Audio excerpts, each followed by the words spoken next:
مزامیر کو مٹانے کے لیے آیا ہوں.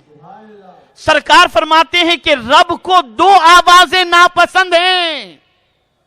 ایک نوحے کی آواز اور دوسری میوزک کی آواز. مجھے حیرت ہوتی ہے کہ جلوس عید میلاد النبی صلی اللہ علیہ وسلم میں شریک ہونے والے ڈی جے وغیرہ لے کر کے نکلتے ہیں اور اس کی آواز سے دل دماغ دونوں کو تکلیف پہنچتی ہے. خدارا اگر حضور کی میلاد بنا رہے ہو تو ان سارے خرافات سے بچ کر حضور کی بارگاہ میں اس طرح سے خراج عقیدت پیش کرو کہ آقا راضی ہو جائیں اور رب قدیر جل جلالہ بھی راضی ہو جائے. اللہ تعالی آقا کریم صلی اللہ تعالی علیہ وسلم کی تعلیمات پر ہم سب کو عمل کی توفیق عطا فرمائے اور علم اور اخلاق کے زیور سے ہمیں آراستہ ہونے کی توفیق نصیب فرمائے. بس میرا یہ جملہ کہیں لکھ کر رکھ سکتے ہو تو رکھ لینا. زمین پر بوجھ مت بنو، زمین کی ضرورت بنو. آپ اگر ضرورت بنیں گے تو دنیا آپ کو سلام کرے گی، اور جب بوجھ بن جائیں گے تو زمین بھی بوجھ اٹھانے کے لیے تیار نہ ہوگی. اللہ مجھے آپ کو سب کو قانون الہی اور قانون رسول کی پاسداری کی توفیق نصیب فرمائے. میں دل کی عطا گہرائیوں سے آپ سب کو سرکار کی میلاد پاک کی مبارکباد پیش کرتا ہوں. اللہ عز و جل آقا کی میلاد کا صدقہ عطا فرمائے. وما علینا الا البلاغ المبین. رسالت کے پروانوں ہر سنیچر کو بعد نماز عشاء سنی دعوت اسلامی کے عالمی مرکز اسماعیل حبیب مسجد میں سنی اجتماع ہوتا ہے. آپ حضرات پابندی کے ساتھ اس میں شرکت فرمائیں. سنی دعوت اسلامی کی ویب سائٹ sunnidawatisllami.net پر وزٹ کریں اور بہت ساری دینی معلومات حاصل کریں.